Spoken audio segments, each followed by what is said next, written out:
When you look for a commercial property, and particularly if you are looking for a first time investment, then what you need to look is a tenanted commercial property. It's a tenanted property. You should not be looking for a vacant property as your first investment. Now what's the difference? A tenanted property means the lease is already in place, the tenant is already there, and you are actually the ownership transfer is happening. So from one owner, it is going to be you will be the new owner.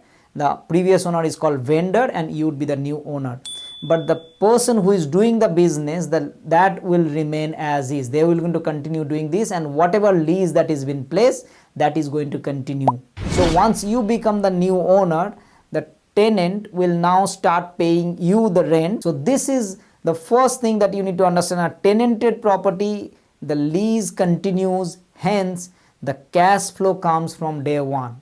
And as a first time investor, this is something that you would be looking for, because what you want is that you are buying, perhaps taking mortgages, you're taking loans, so you need to pay up all your cost at the same time the mortgage payment. So you would be looking from cash flow from day one. On the other side, if you look for a vacant property where there is no tenant, then you pretty much, particularly if you are an investor, then if you buy that vacant property, of course the previous owner, the vendor actually sold it to you.